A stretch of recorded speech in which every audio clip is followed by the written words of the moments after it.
I went through for the past week trying to figure out, should I just do what milk jam is? Should I do dulce de leche? Should I do caramelized milk? Or what is milk? Technically, milk is from a mammal, whatever, but I was like, what do we call in the culinary industry milk now?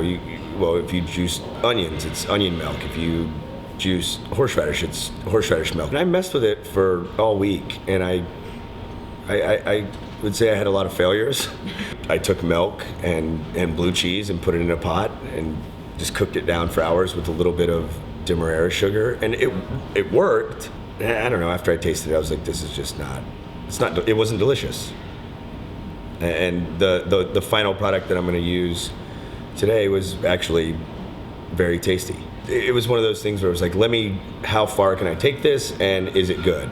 And at the end of the day, I ended up doing goat's milk jam, which is cajeta. It's the Mexican version of dulce de leche or whatever, and it just tasted the best, and it worked with a dish that I'm already working on for a dinner tonight.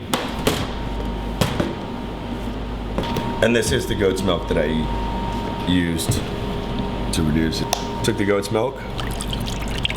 I did add a pinch of sugar just to help it along. I didn't want to, but after the first 6 hours.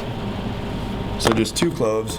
So this is cassia buds, which is the seeds of flowering cinnamon before it opens up, and just 1 star anise.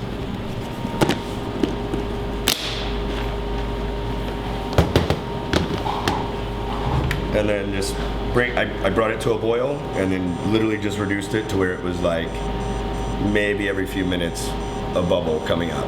I started with 2 of these, and this is the end product. So that's how far it's been reduced down. We've got all kinds of stuff here. Like I said, mostly coconut. This is creme anglaise, reduced down with coconut oil. Coconut pudding, which is coconut milk. That right now we make it in-house, which is, I don't know, I think that's kind of cool. We're literally bringing in coconuts and juicing them. You've got, again, the cajeta, which kind of 3 of the same textures, but it's really not the same texture if you put them all together in a dish. They still have different mouthfeels. And which one is that again? This is the coconut custard, so creme anglaise with coconut oil emulsified into it. It's really tasty. And then a little thicker pudding. I really like jellies right now. Like, just like,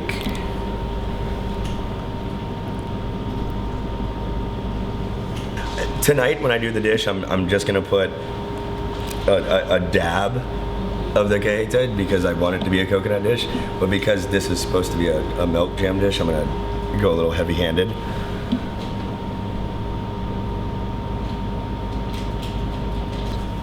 So take the streusel, throw that in there.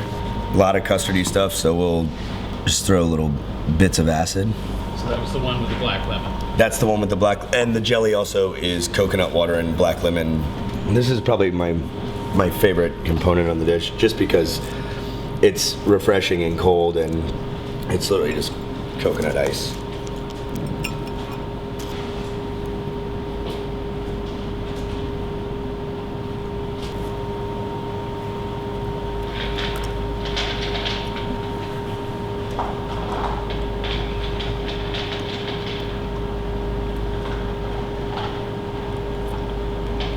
It's very interesting.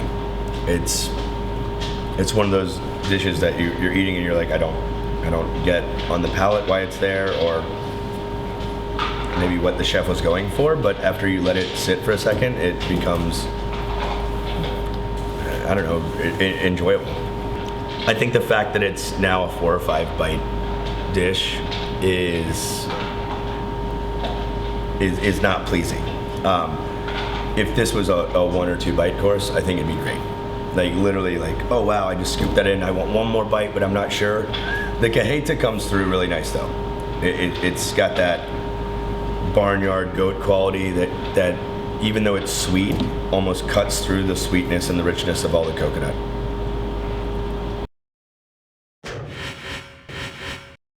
I like them as a candy. I just thought we can go to opposite ends of the spectrum. We can go, let me throw cod sperm or some random thing out there, or let me just do something that I know that at least my friends up the street have some equipment that they can probably figure out something pretty cool to do with it.